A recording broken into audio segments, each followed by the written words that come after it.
बताइए फिर भी निमन मुझे तक काम उसी में लग रहा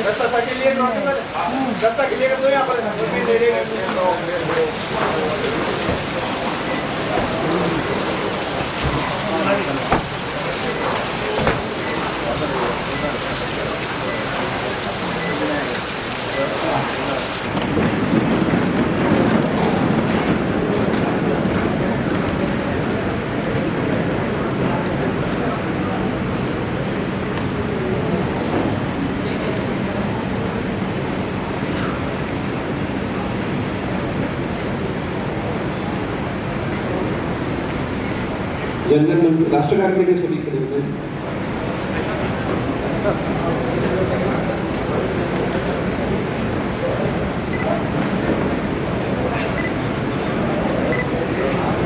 कर सर थोड़ा सा पीछे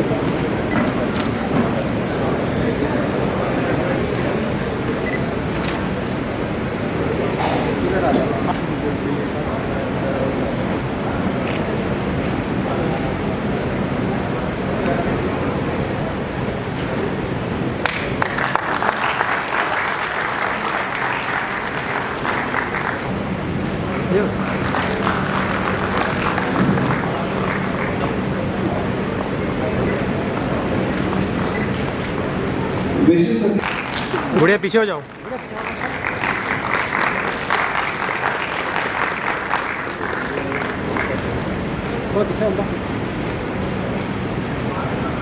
गुड़िया थोड़ा पीछे हो जाओ।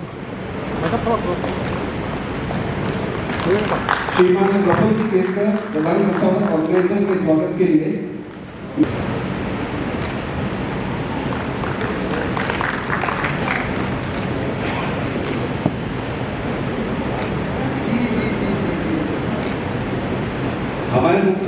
हमारे मध्य कुछ और विराजे हुए हैं।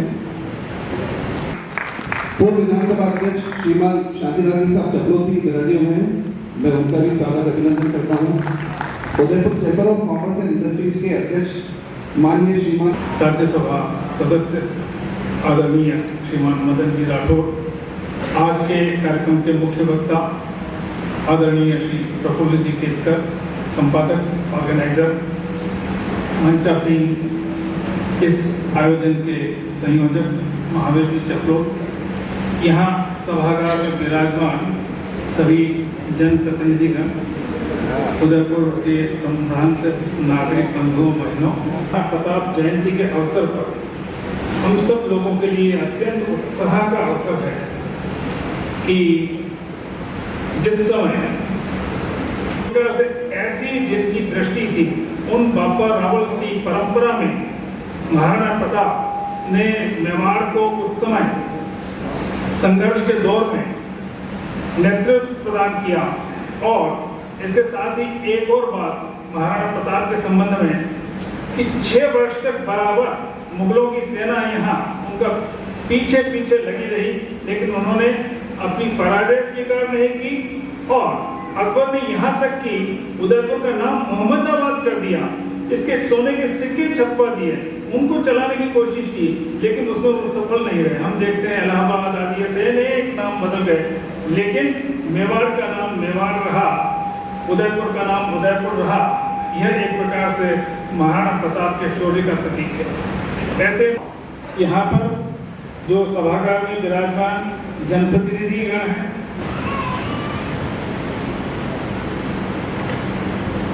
इसके पश्चात वीर शिरोमणि महाराणा प्रताप समिति की ओर से संचालित प्रताप गौरव केंद्र राष्ट्रीय तीर्थ की के द्वारा आयोजित इस महाराणा प्रताप जयंती समारोह के सार्वजनिक कार्यक्रम में मंच पर हमारे मध्य उपस्थित राजस्थान के राज्यपाल महामहिम श्री हरिभाऊ ठाकरे जी, राज्यसभा सांसद और भारतीय जनता पार्टी के प्रदेश अध्यक्ष श्री मदन राठौड़ जी, ऑर्गेनाइजर के संपादक श्री प्रफुल्ल केतकर जी, वीर शिरोमणि महाराणा प्रताप समिति के माननीय अध्यक्ष भगवती प्रकाश शर्मा जी, इस आयोजन को सफल बनाने में पूरी तरह से तन मन धन लगाकर लगे हुए श्री संयोजक श्री महावीर चपलोर जी और अन्य उपस्थित समस्त अतिथिगण, भाइयों और बहनों, जैसा कि हम सभी जानते हैं, राष्ट्रीय स्वयंसेवक संघ की प्रेरणा से 2002 में एक समिति का गठन किया गया जिसका नाम है वीर शिरोमणि महाराणा प्रताप समिति। इस समिति के गठन के बहुत वर्षों पूर्व संघ के राजस्थान के प्रचारक माननीय सोहन सिंह जी जब भी उदयपुर आते थे तो उदयपुर के कार्यकर्ताओं के बीच में एक चर्चा सहज रूप से वो किया करते थे कि उदयपुर झीलों की नगरी मात्र बनकर नहीं रह जाए, तो महाराणा प्रताप के शौर्य, त्याग, साहस और देश प्रेम की भूमि इसको बनाना है। और इस दृष्टि से आवश्यकता पड़ी तो संघ के स्वयंसेवकों को मिलकर एक ऐसा केंद्र खड़ा करना चाहिए जिससे महाराणा प्रताप के उस कार्य को जन जन तक पहुंचाने, लोगों के हृदयों तक उसको पहुंचाने, विश्व में गुंजायमान करने का काम हम कर सके। और उन्हीं की प्रेरणा से 2002 में इस समिति का गठन किया गया।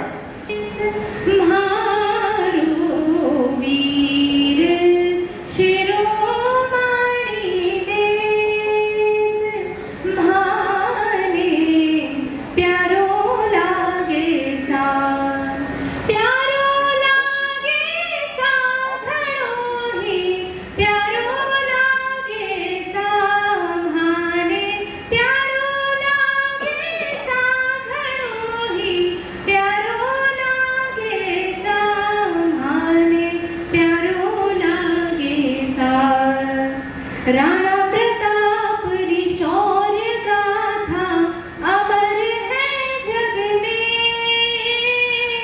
राणा प्रताप री शौर्य गाथा अमर है जग में। भारत मारो वीर सपूत वो, भारत मारो वीर सपूत वो, मेवाड़ी सिर मोर भाने प्यारो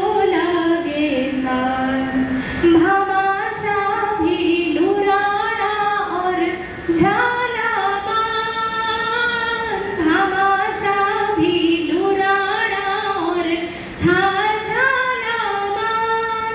रणभूमि में समर लड़या जो, रणभूमि में समर लड़या जो, राखी प्रताप रियान मारी माटी रोयो अभिमान।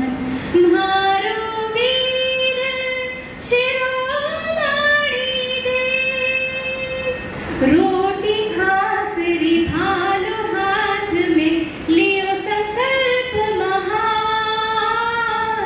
रोटी घास री भालो हाथ में लियो संकल्प महान। आक्रांता ने धूल चटाई, आक्रांता ने धूल चटाई, चटक गयो नदी लांघ माने प्यारो लागे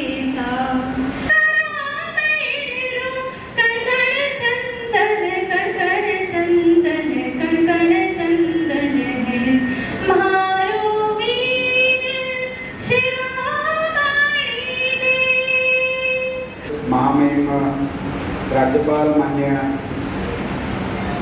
हरिभाऊ जी बागड़े, मंच पर और मंच के सामने विराजमान अन्य सारे महानुभाव और उदयपुर की इस ऐतिहासिक शौर्य भूमि के प्रबुद्ध भाइयों और बहनों, जब मंच और मंच के सामने इतने महत्वपूर्ण लोग बैठे हो, तब महाराणा प्रताप और इस भूमि के बारे में मैं कुछ वक्ता के रूप में कहूं, ये मेरी तो योग्यता नहीं है। तो आयोजकों ने और अनुराग जी ने ये क्यों सोचा, तो शायद उसमें से एक कारण ये होगा कि ऑर्गेनाइजर का संपादक हूं, तो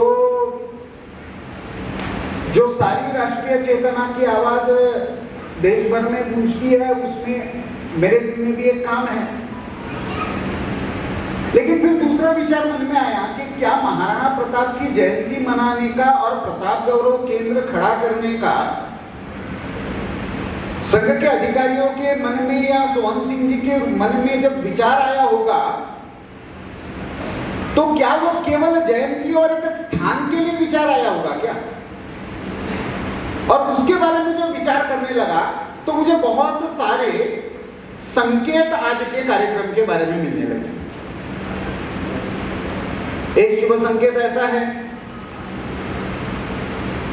कि अंग्रेजी तिथि के अनुसार आज स्वतंत्रवीर सावरकर की जयंती है। स्वतंत्रवीर सावरकर ने पहली बार भारत के इतिहास की विजय गाथा लिखने का आधुनिक संदर्भ में प्रयास किया, चाहे वो 1857 का स्वतंत्र समर हो या भारत की इतिहास के 6 स्वर्णिम पृष्ठ हो। उन 6 स्वर्णिम पृष्ठ में से एक महत्वपूर्ण पृष्ठ जो स्वतंत्रवीर सावरकर मानते हैं, वो इस मेवाड़ की भूमिका मानते हैं, जिसने लगातार संघर्ष से भारत के स्व की भावना को ना केवल जीवित रखा, क्योंकि उस समय का इतिहास तो हमको यही बताया गया था कि भारत का इतिहास तो पराजितता का इतिहास है। स्वतंत्रवीर सावरकर ने पहली बार कहा कि भाई पराजित जब कोई हो जाता है तो उसको हराने के लिए बार बार किसी को आना नहीं पड़ता। महाराणा प्रताप के अनुराग जी अभी माननीय राज्यपाल जी को जब बता रहे थे, तो मेरे मन में प्रश्न आया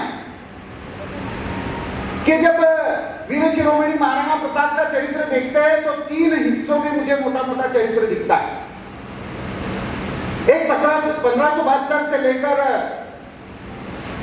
हल्दी घाटी तक का जो कालखंड है, उनका मैं महाराणा के रूप में जब उनका एक तरीके से राज्याभिषेक हो जाता है, उसके बाद का कालखंड कह रहा हूं। उसके पहले का उसका एक अलग महत्व है प्रशिक्षण के रूप में।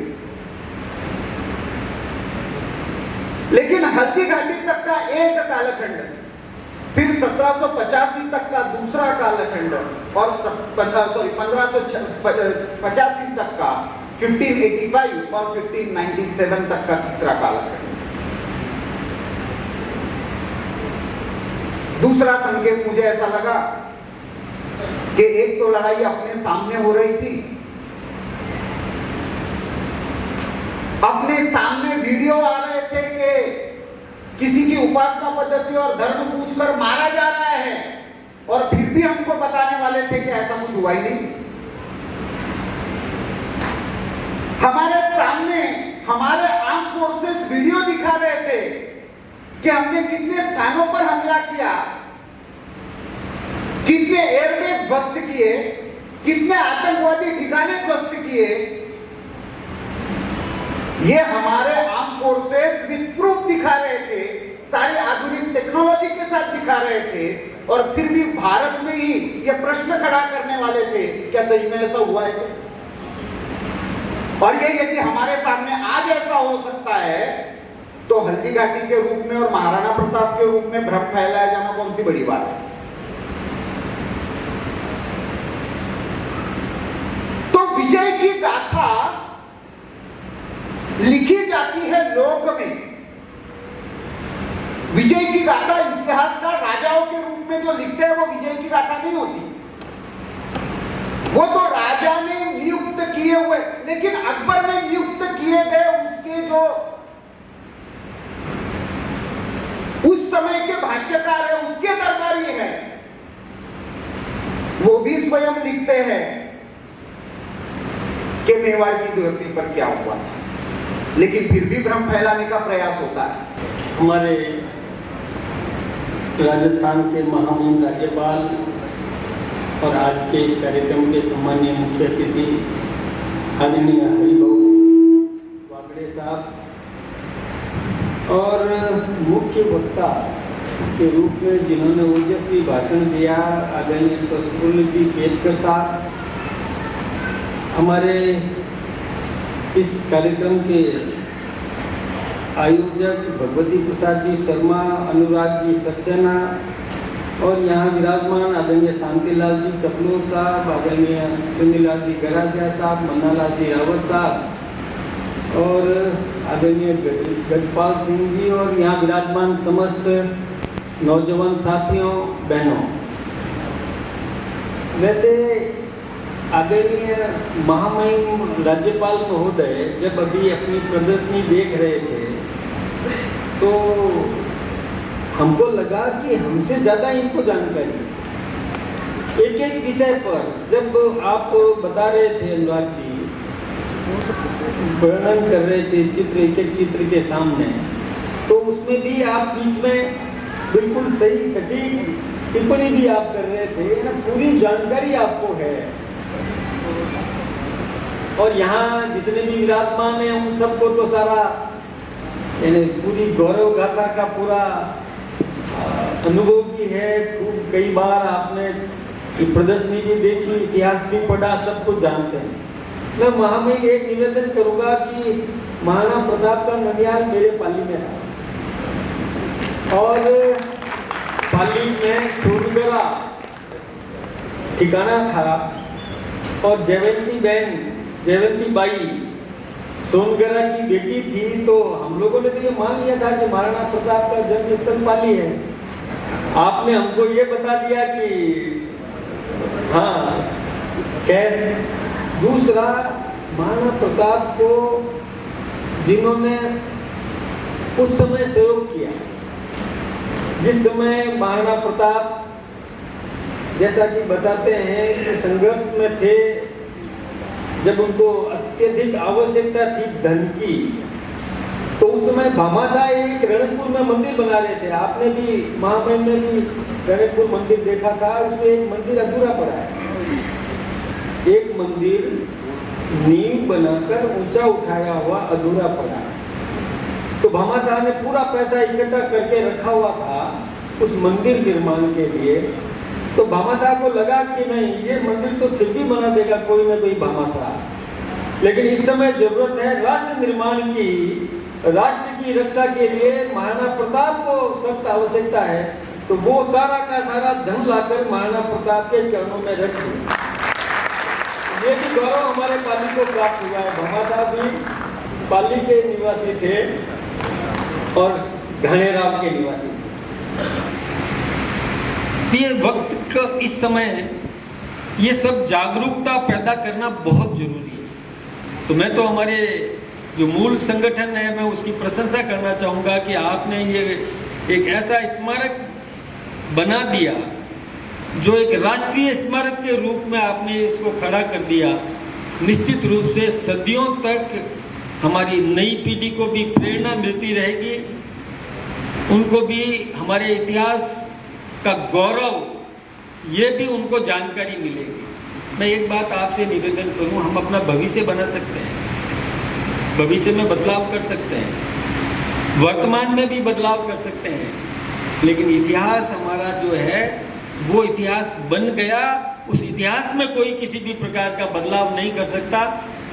इतिहास से हमको प्रेरणा मिलती है, गौरव का एक अभिमान, स्वाभिमान ये जागृत होता है।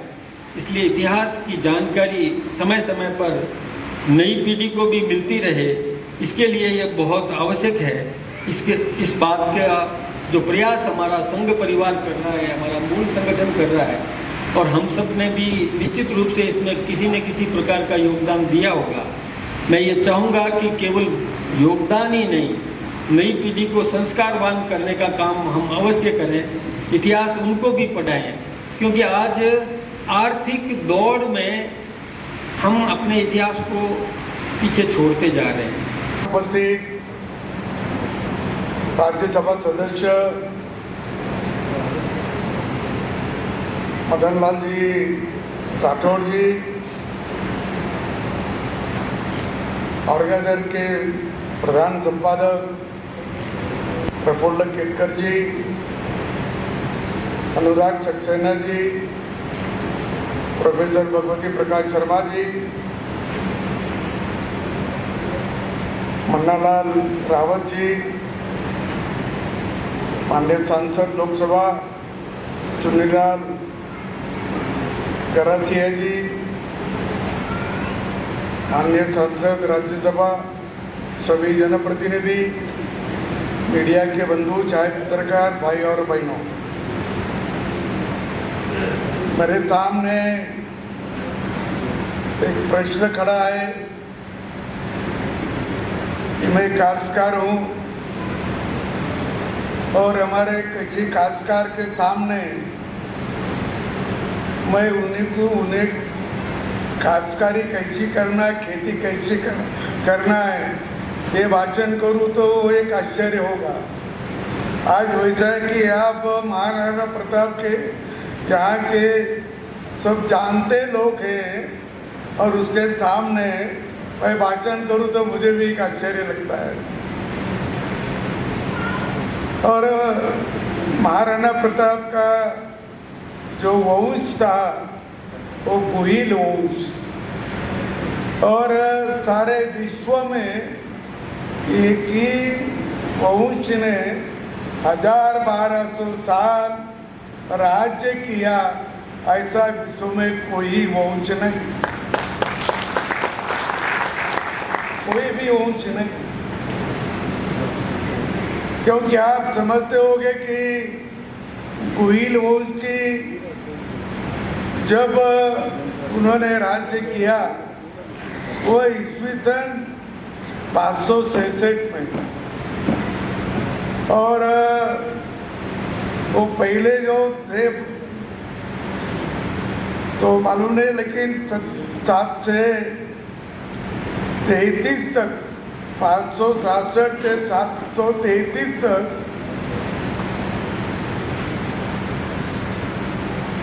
महाप्रतापी पप्पा रावल का ही राजा बने थे। वो 753 तक वो रहे और कुहिल वंश के 158 वर्ष उन्होंने राज किया। उनके 7 उत्तराधिकारी होते उनके वंशज।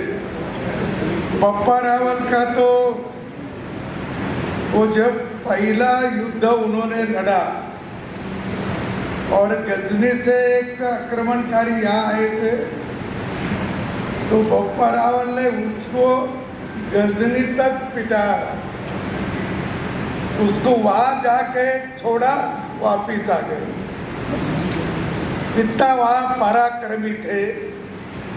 उसके बाद उनका पुत्र भी वैसा निकला, तो 150-200 साल तक आक्रमणकारी भारत में नहीं आए। वहाँ के लोग बहुत लड़वैये हैं और उसमें फिर उनका वर्णन तो इतिहास में किया है, आपको सबको पता होगा। वो 35 हाथ की धोती पहनते थे, 16 हाथ का ऊपर न लगता था दुपट्टा, और भोजन को तो इतिहास में लिखा है 4 बकरे लगते थे। तो कितने ताकतवर होंगे वो। उसको देखते देखते तो सामने के जो लोग हैं भाग जाते होंगे, सामने आते नहीं। और इसी का बहुत राज्य उनके हो गए और ये सभी राज्यों ने जो राज्य किया फिर बाद में कोई बीच में आया नहीं, लेकिन फिर वो मेवाड़ के कुंभा, महाराणा कुंभा, जिन्होंने रणकपुर का जो मंदिर है, महावीर का मंदिर, उसको भी मदद की है और अच्छी से सुंदर, मेरे ख्याल से मैं तो कहीं सुना नहीं, देखा तो नहीं, लेकिन सुना भी नहीं इतना अच्छा मंदिर कहीं। धन्यवाद, धन्यवाद, धन्यवाद।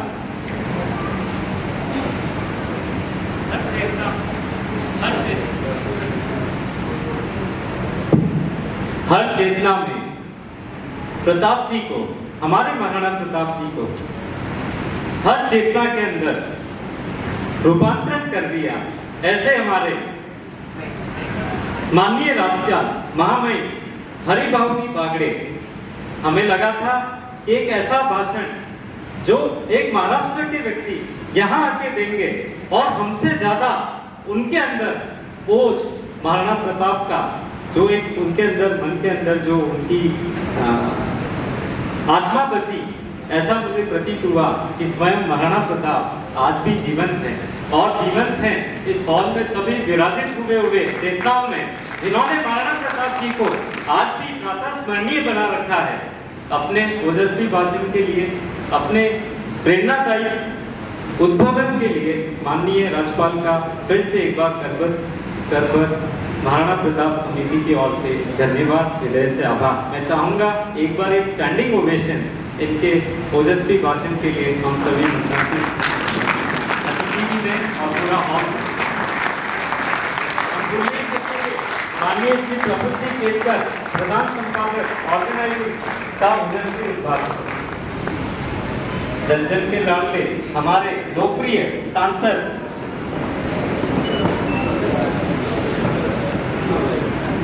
भाजपा के भी प्रदेशाध्यक्ष हमारे अग्रज माननीय मदन जी राठौड़ का भी तहे दिल से आभार, तहे दिल से आभार। कैसे भूलें कि इस पूरी समिति ने एक बहुत बड़ा निर्णय लिया, उस समिति को चरण स्पर्श, हृदय से आभार कि युद्ध के समय भी इस कार्यक्रम को कैंसिल नहीं किया और ये कल्पना की कि भारत के जो वीर हैं वो जरूर से परास्त करेंगे और ये कार्यक्रम समय पे होगा। ऐसी पूरी समिति और हमारे साथ लगे हुए पूरे कार्यकर्ताओं को चरण स्पर्श और नमन। कैसे भूलें कि हमारे को इसमें बहुत सारा सहयोग मिला, खासकर से सहयोग हमारे जो स्पॉन्सर्स हैं, Victoria Royal, Silver Rich, Jain corporation, Ritesh ji, Pyare Krishna Agarwal, good dot एवं कुछ ऐसे सहयोगी जिन्होंने अपना नाम नहीं दिया है, उनको भी बहुत बहुत धन्यवाद। मीडिया ने पूरा जो कवरेज दिया, उन मीडिया बंधुओं को भी, प्रशासन को भी, समिति के सदस्यों को भी, सबको आभार। कैसे आप सबको आभार कि हमारे लोकप्रिय सांसद, हमारे राज्यसभा सांसद दोनों यहाँ विराजमान, हमेशा प्रेरणा दी कि आप चिंता न करें, ये कार्यक्रम करें और युद्ध का परिणाम की चिंता न करें, भारतीय सैनिकों का साथ है और यहाँ हर व्यक्ति प्रताप के रूप में एक सैनिक है। और मैं वादा करता हूँ इस समिति की ओर से कि जो इस समिति से जुड़े हैं या एक बार इसको प्रताप जी के गौरव केंद्र को यहाँ देखा, राष्ट्रीय ध्वज को, तो वो देश के लिए समर्पण की भावना रखते हैं और वो हर व्यक्ति, हर चेतना आज वीर सपूत वहाँ पे राष्ट्र के लिए बनने को भी तैयार है, एक आवाज में एक स्वर में। बहुत बहुत धन्यवाद। आप सभी यहाँ पधारे, मैं सबका नाम नहीं ले सकता, सारी संस्थाओं के जो बहुत सारे अध्यक्ष यहाँ पे हैं, बहुत सारे कार्यकर्ता के रूप में यहाँ से, और प्रताप जी को जनमानस अपने चेतना में रखने वाले जितने भी यहाँ चेतना आई हैं, जितने भी मानव आए हैं, मेरी माँ समान बहनें यहाँ आई हैं, माँ भी आई हैं, बहनें भी आई हैं, उन सभी को प्रणाम प्रणाम। आप सभी का बहुत बहुत धन्यवाद।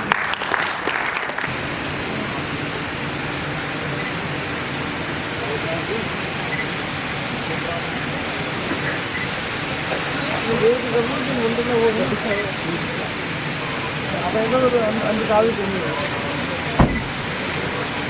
એની કાઢવી રીકવરી કરવી રીકવરી પૂછી સમજી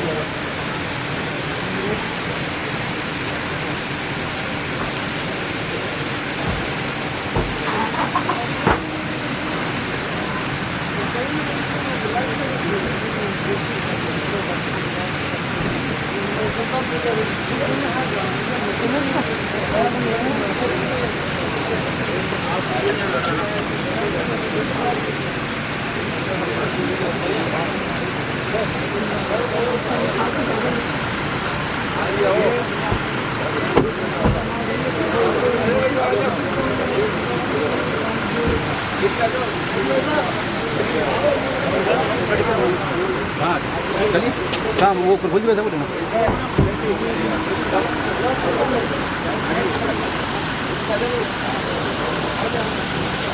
सरदार की जय, महाराणा प्रताप की जय, शिवा सरदार की, भारत माता की जय।